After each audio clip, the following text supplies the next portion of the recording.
اپنا تجارت کا سارا سامان تھا. اب امام حسن مجتبیٰ کا جو دور تھا بڑا سخت دور تھا. یہ میں نے ساری تفصیل دی ہے تاکہ آپ اندازہ لگا سکیں.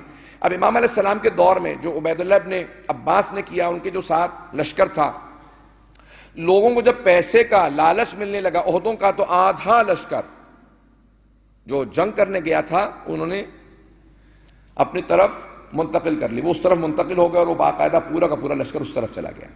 اب تک توجہ احمد میں کہ میرے ساتھ؟ عزیزان گرامی، آج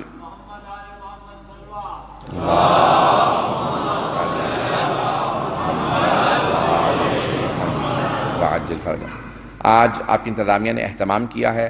انشاءاللہ اگر آپ لوگ اس کے اندر ڈونیشن دیں گے، اگر ڈونیشن وغیرہ اگر آپ لوگ شروع کرنا چاہتے ہیں، پھر میں بعد میں جاری رکھوں گا مجلس کو. امام حسن مجتبیٰ علیہ السلام سے متعلق جتنا ہو سکے، یہ جتنی مجالس ہوتی ہیں یہ آپ لوگوں کے تعاون سے برپا ہوتی ہیں، آپ لوگوں کے تعاون ہی سے مجالس چلتی ہیں. انشاءاللہ ان میں تمام مجالس کے لیے تعاون فرمائیں گے. صلوات پر محمد علیہ.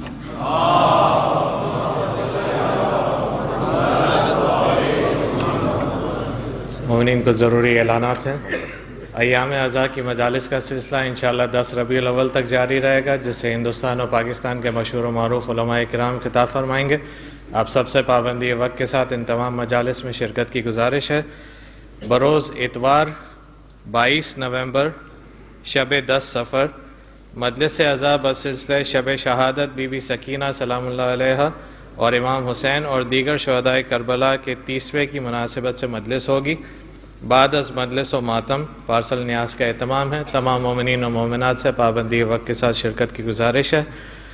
آج کی نیاز جن مومنین کی جانب سے ہے ان کے مرحومین کے لیے سورہ فاتحہ کی التماس ہے. برادر حسن حبیب سجوانی فیملی کے مرحومین، کیشوانی فیملی کے مرحومین، پنجوانی فیملی کے مرحومین، نورانی فیملی کے مرحومین، برادر صابر کے مرحومین، کرمانی فیملی کے مرحومین اور بندے خدا کے مرحومین، تمام حاضرین کے مرحومین، مرحوم علماء، شہدائے اسلام اور ان کے لیے جن کے لیے کوئی سورہ فاتحہ پڑھنے والا نہیں ہے، سورۃ المبارکۃ الفاتحہ.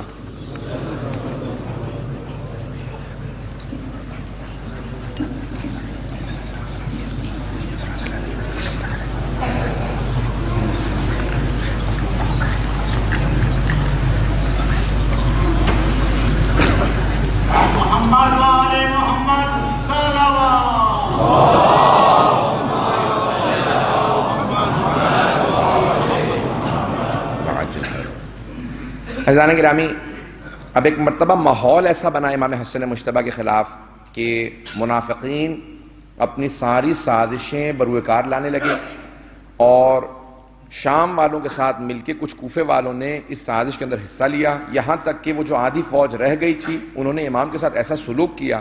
یہ جو مشہور و معروف واقعہ ہے کہ خود امام حسن مجتبیٰ اپنے خیمے میں اکیلے تنہا نماز پڑھ رہے تھے اور کسی نے مسلح کھینچا اور امام منہ کے بل.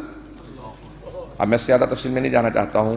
تو یعنی اس حد تک امام کے ساتھ مظالم ہوئے، اور امام علیہ السلام کے ساتھ آہستہ آہستہ جو منافقین تھے انہوں نے اپنا کردار ادا کیا، اور صرف امام کے اپنے خاندان کے چند افراد رہ گئے، اور اپنے بھائی جناب مسلم بن عقیل اور جناب سید الشہداء کے علاوہ جناب عباس وغیرہ، بس یعنی یہ قریبی افراد کے علاوہ کوئی ساتھ نہیں تھا. حتیٰ بہت سے ایسے افراد جو دور کے عزیز رشتہ دار بھی تھے وہ تک ساتھ چھوڑ کے چلے گئے تھے.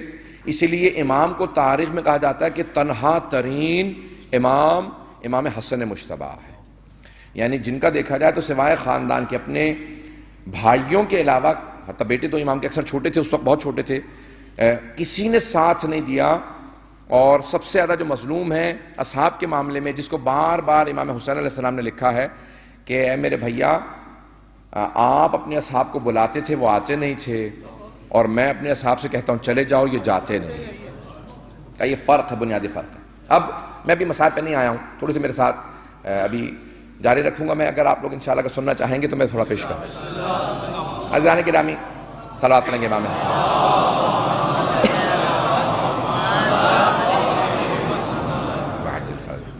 تو عزیزان گرامی، اب ایک ایسا ماحول بنا کہ جہاں پہ امام حسن مجتبیٰ ایک ایک کر کے لوگ ساتھ چھوڑنے لگے. اور ایک مرتبہ شام کی طرف سے حاکم شام نے ایک امام کو دستخط کر کے ایک پرچہ بھیجا اور کہا کہ آپ جو چاہیں اس پہ شرائط لکھ لیجئے، مجھے آپ کی تمام شرائط قبول ہیں۔ یہ صلح نامہ ہے آپ کے اور میرے درمیان، آپ جو چاہیں شرائط لکھ لیں، میں نے دستخط کر دیا۔ تو امام سے سارے جو ابھی رہ گئے تھے تھوڑے بہت لوگ اپنے بھائیوں اور قریبی افراد کے علاوہ، اب وہ بھی کہنے لگے کہ اب تو اس نے دستخط کر کے بھیج دیا، اب آپ کو کیا محظور ہے، آپ کیوں نہیں دستخط کرتے، آپ کیوں نہیں شرائط لکھتے؟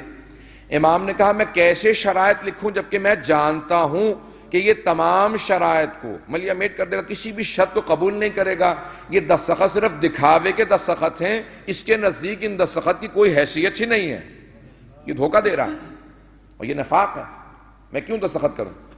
تو لوگوں نے کہا کہ نہیں، آپ کا موقف معلوم ہونا چاہیے۔ اب عزیزان گرامی، صلح پہ مت جائیے، امام کی صرف شرائط کو سن لیجئے کہ امام نے شرائط کیا لکھی ہے۔ اگر شرائط سمجھ میں آ جائیں تو سارے صلح کا انسان کو جو بیک گراؤنڈ ہے وہ سب سمجھ میں آ جائے گا، وہ سارا جو اس کا پس منظر ہے وہ آپ کے لیے واضح ہو جائے گا۔ غور کرنے سب لوگ حضرات۔ امام نے پہلی شرط یہ لکھی، کہا کہ میری پہلی شرط یہ ہے کہ یہ جو ممبروں سے میرے بابا کی توہین کی جاتی ہے اسے روک دیا جائے۔ اب آپ سوچئے کہ کس طرح سے جناب امیر علیہ السلام کی اہانت کی جا رہی تھی ممبروں سے کہ امام کو شرائط میں لکھنا پڑا کہ کسی بھی طرح سے، اور وہ شرط مانی نہیں گئی، بعد میں بھی توہین کی جاتی رہی اور لوگ توہین کرتے رہے، ممبروں سے سب و شتم جاری تھی، امیر المومنین کا نام لے کے خطبے، جمعے کے خطبے میں باقاعدہ امیر المومنین کا نام لے کے توہین کی جاتا۔ تو امام نے فوراً لکھا، کہا کہ یہ میرے بابا کی توہین کو ممبروں سے بند کر دیا جائے، یہ میری پہلی شرط ہے۔ کہا دوسری شرط کہ اس بات کا اقرار کیا جائے کہ یہ جتنے منصب ہیں، ظاہری منصب ہو چاہے باطنی منصب ہو، امامت و خلافت ہو، اس ظاہری حکومت کا، ان سب کا وارث میں ہوں، اس کا اقرار کرو، اور شام والا کبھی بھی اپنے بعد کسی اور کا اعلان نہیں کرے گا، خصوصاً اپنے بیٹے یزید کا اعلان نہیں کرے گا خلافت کے لیے، اس کے ہم لوگ وارث ہیں، اور وہ اس سے دستبردار ہو جائے گا مرنے کے بعد، اگر زندگی میں ہو جائے، نہیں تو پھر مرنے کے بعد دستبردار ہو جائے گا، اور اگر میں نہ ہوں کیونکہ میری شہادت ہو جائے کہ میں جانتا ہوں، تو میرا بھائی حسین ابن علی ان تمام چیزوں کا والی وارث ہے اور کوئی بھی نہیں۔ یہ امام کی دوسری شرط ہے۔ تیسری شرط کہ یہ جو کوفے کا بیت المال میں جو کچھ پیسہ رکھا ہے شام والے سے نہیں لے جائیں گے، یہ میں خود تقسیم کروں گا۔ پوچھا مولا اس کی وجہ کیا تھی؟